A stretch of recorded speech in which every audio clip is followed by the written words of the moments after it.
এই লাগছে তো, ছাড়ো না। আর একটু আমার কাছে থাকো না জান। শোনা, রান্না করতে হবে না, আর একটু থাকলে সকালের খাবার না খেয়েই থাকতে হবে। আমার অভ্যাস আছে। কিন্তু আমার তো নেই। ওকে, আমরা আজ রেস্টুরেন্টে খাবো। আর এতক্ষণ তো আমার কাছে থাকো একটু। এই আবার বাইরের খাবার খাইতে চাইছো? খেলে কি হবে? একদিন খেলে কিছুই হবে না। মায়ের চিনো? মায়ের? কেন? তুমি আমাকে মারবে নাকি? হুম। সত্যিই মারবা? হুম। ঠিক আছে, পরে আদর করে দিবা। আমার ঠেকা পড়ছে। কি? দেখো, আমাকে যেতে দাও, নাহলে কিন্তু খুব খারাপ হয়ে যাবে বলছি। কিচ্ছু খারাপ হবে না। আমাকে একটু আদর করে দাও, তাহলেই হবে। আর তাহলেই আমি তোমাকে যেতে দেব, আর আটকে রাখবো না। সারাক্ষণ শুধু আদর আর আদর, তোমার মাথায় কি আর কিছু ঢোকে না? তুমি আমাকে এভাবে বলতে পারলে? হুম। আর সরো এখান থেকে। বুঝতে পারলাম, বউ আমার অনেক রেগে গিয়েছে।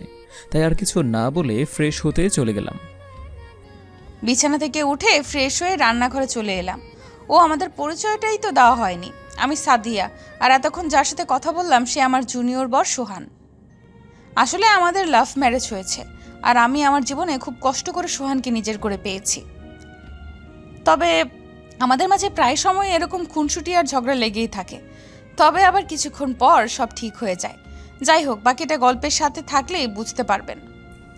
ফ্রেশ হয়ে খাবার খেতে চলে এলাম, কিন্তু বউ আমার এখনও রান্না করেই যাচ্ছে। তাই বউকে একটু রাগানোর জন্য বললাম, খাবার কই আমার? আমাকে কি না খেয়েই যেতে হবে নাকি? এই তো নিয়ে আসছি। খাবার খেয়ে বাবা মায়ের শেষ স্মৃতি, মানে বাবা মায়ের রেখে যাওয়া ব্যবসার কথা বলছে। আসলে আমার বাবা মা আমাকে এই দুনিয়ায় একা ফেলে রেখে চলে গিয়েছে আজ থেকে 9 বছর আগে। একটা দুর্ঘটনায় তাদের আমি হারিয়ে ফেলি। যাই হোক, এবার গল্পে ফেরা যাক। এই খাবার খাওয়া শুরু করো না কেন? তোমার না অফিসের দেরি হয়ে যাচ্ছে? এই তো খাচ্ছি। খাবার খেয়ে অফিসে চলে যাব। ঠিক সেই সময়। সব গুছিয়ে নিছো তো? তাহলে যাই। তাড়াতাড়ি যাও। সাদিয়ার মুখে এই কথা শুনে মনটা খুব খারাপ হয়ে গেল, কিন্তু আমি সাদিয়াকে কিছু বুঝতে দিলাম না। চলে এলাম অফিসে। আসলে প্রতিদিন বাসা থেকে অফিসে আসার জন্য বের হওয়ার আগেই সাদিয়া আমাকে সারাদিনের ভালোবাসা মিটিয়ে দিত, কিন্তু আজ সে আমাকে বাসা থেকে তাড়াতাড়ি বের হতে বলল। আর সকালেও আমি আদর চাইলে আমাকে এড়িয়ে গেল। এসব চিন্তার কারণে অফিসের কোনো কাজে মন বসছে না। তাই চলে এলাম নদীর পাড়ে। নদীর পাড়ে বসে বসে ভাবছি, বউ যখন আমার আদরে বিরক্ত বোধ করে, তাহলে আমি আর বউকে আদর করতেও চাইব না, আর বউয়ের কাছে আদরও চাইব না। ইচ্ছে করেই রাতের 9টার সময় বাসায় আসলাম। বাসায় যেতেই বউ আমার, অফিস থেকে বাড়ি ফিরতে এত দেরি হলো কেন? কাজ ছিল। কি কাজ? টাঙ্কি মারা? কার সাথে ডেটিং মারতে গিয়েছিলি? তোমার কেন এমনটা মনে হচ্ছে? কোন অফিস রাতে 9টা পর্যন্ত খোলা থাকে? তুমি কি আমাকে সন্দেহ করছো? দরকার পড়লে করব। খুব ক্ষুধা লাগছে বউ, খেতে দাও। ফ্রেশ হয়ে আসো, আমি খাবার দিচ্ছি। কিছু খাওয়ার পর রুমে গিয়ে ঘুমাবার আগে, আজ কিছুই হবে না, আজ কোনো লুচ্চামি হবে না। ভেবেছিলাম যত যাই হোক রাতে বউ আমাকে কাছে টেনে নেবে, কিন্তু বউ আমাকে লুচ্চা বলল। কষ্টটাকে আর চেপে রাখতে পারলাম না। তবুও খুব কষ্টে চোখের 2 পাতা এক করে ঘুমিয়ে পড়লাম। আজ পিচ্ছি বরটার কি হলো? আমি যা বললাম তাই শুনলো।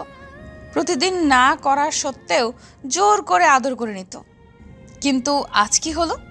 কিছুই করলো না। এত ভালো হয়ে গেল। আমি তাকিয়ে দেখি ঘুমিয়ে গেছে, কিন্তু আমাকে জড়িয়ে না ধরে তো ঘুমায় না কখনো। হয়তো অনেক ক্লান্ত, তাই আমি আর কিছু চিন্তা না করে ওকে জড়িয়ে ধরে ঘুমিয়ে পড়লাম। সকালে ঘুম থেকে উঠে দেখি সাদিয়া আমাকে জড়িয়ে ধরে ঘুমিয়ে আছে। আমি ওকে সরিয়ে বাথরুমে ফ্রেশ হতে চলে এলাম। আজ কি হলো? একটুও দুষ্টুমি করতে চাইলো না সকালবেলা। ফ্রেশ হয়ে রেডি হয়ে অফিসে যাব। ঠিক সেই সময় না খেয়ে আমি যেতে দিব না। আমি বাইরে খেয়ে নেব। আচ্ছা এদিকে আয় বলছি। আমার সময় নেই, দেরি হয়ে যাচ্ছে। কিন্তু তুই এত সকালে অফিসে গিয়ে কি করবি? পুরাতন কিছু ফাইলের হিসেবে কিছু গরমিল হয়েছে, তা ঠিক করতে হবে। 9টার ভিতরেই আজ ভিটের হিসেব নিতে আসবে। ঠিক আছে, কিন্তু এদিকে আয়। আমি সাদিয়ার কাছে যেতেই সাদিয়া আমার ঠোঁট দুটোকে নিজের দখলে নিতে চাইলে আমি সাদিয়াকে সরিয়ে নিলাম। তুই দূরে সরে গেলি কেন? এখন না, আমার দেরি হয়ে যাচ্ছে। আমাকে আর কোনো কথা বলার সুযোগ না দিয়ে অফিসে চলে গেল। আচ্ছা ও কি আমাকে ছেড়ে পরকীয়ায় লিপ্ত হলো না তো? না না, আমি এগুলো কি ভাবছি। আমাদের মাঝে এসব হতেই পারে না, কারণ আমি ওকে আর ও আমাকে অনেক ভালোবাসে। আমি বাইরে এসে একটা রেস্টুরেন্ট থেকে কিছু খাবার খেয়ে অফিসে চলে এলাম। তারপর অফিসে বসে আপন মনে সিগারেট খাচ্ছে। আজ কিছু না খেয়ে অফিসে চলে গেল, তাই আর দেরি না করে টিফিন বানিয়ে অফিসে চলে এলাম। ল্যাপটপে কাজ করছে, ঠিক সেই সময় সাদিয়া আমার কেবিনে ঢুকে। এগুলো কি? এই যা, আমি তো সিগারেটের প্যাকেটটা সরিয়ে রাখতে ভুলেই গিয়েছিলাম। সিগারেট খাইছিস কেন? এমনি। আর তুমি এখানে কি করো? তোর জন্য টিফিন বানিয়ে নিয়ে আসছিলাম। আমি রেস্টুরেন্টে খেয়েছি, তুমি এগুলো নিয়ে বাসায় চলে যাও।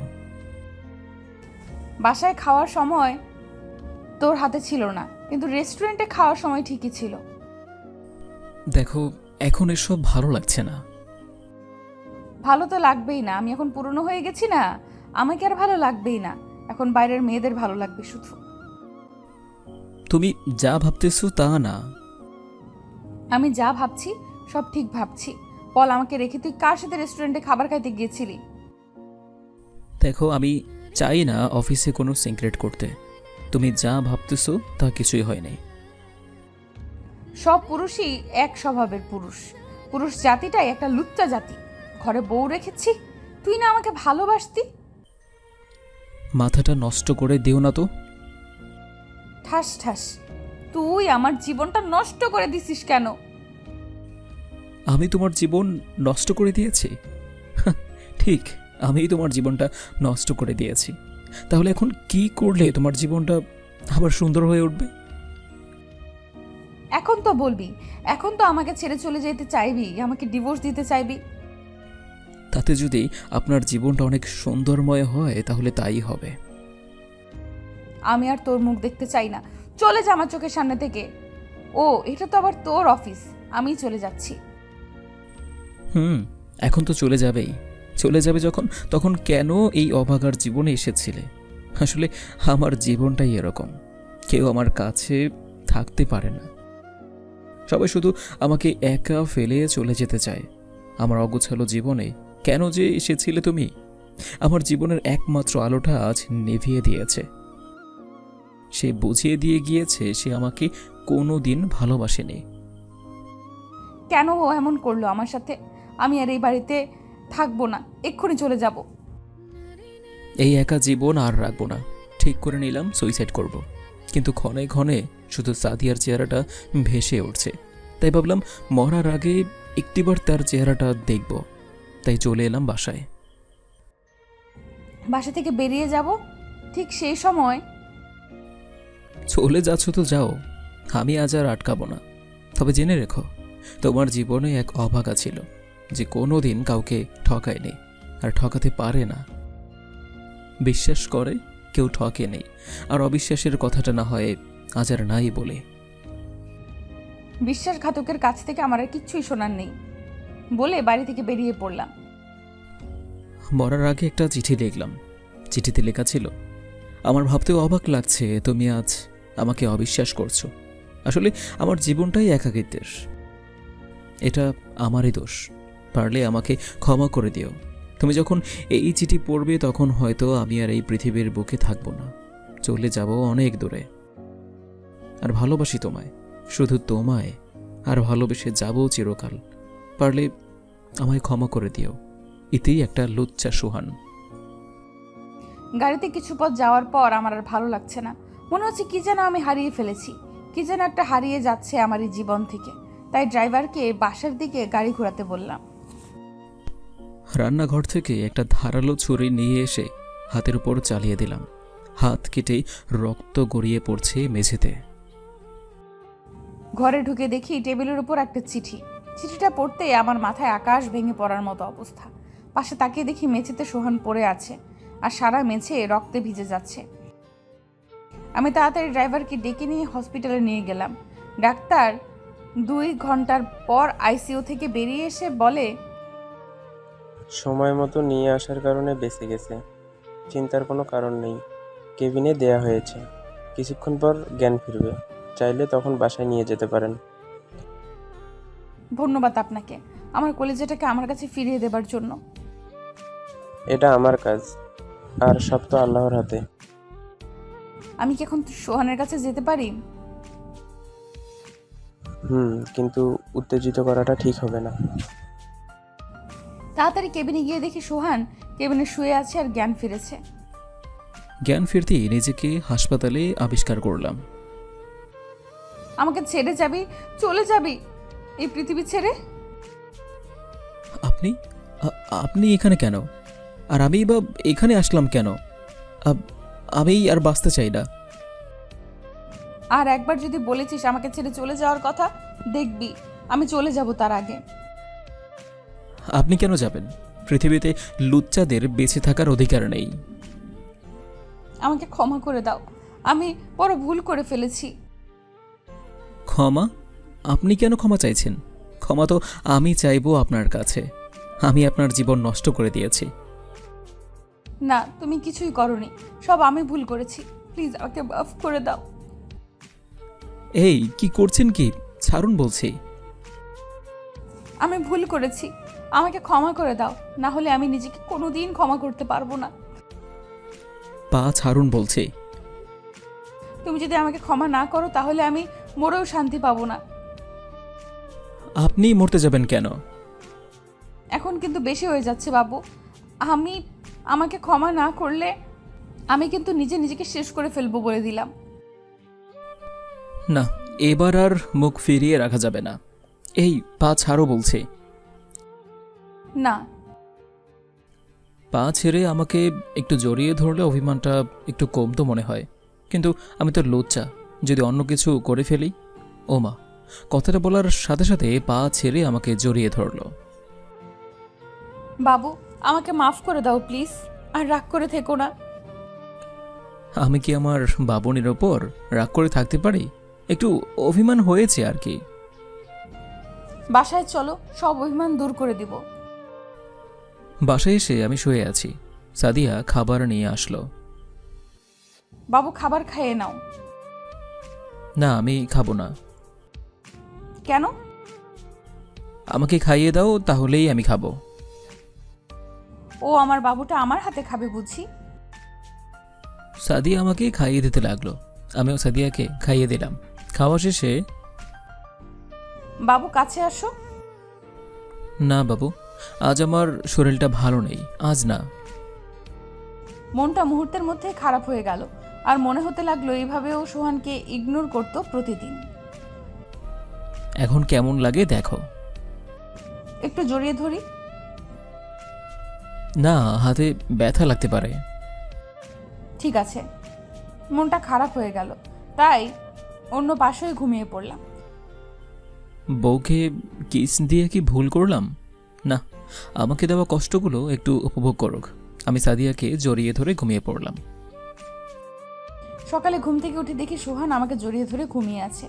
আমি আর কিছু চিন্তা না করে আমাদের 4 ঠোঁট এক করে দিলাম, আর মুহূর্তেই সোহানের ঘুম ভেঙে গেল। কি করছো? অনেক কষ্ট দিচ্ছি, এখন কষ্টগুলো দূর করতে হবে না? আচ্ছা, আজকে আমি তোমাকে নিজের মতো করে ভালোবাসতে পারি? শুধু আজ কেন, সারা জীবন পারো।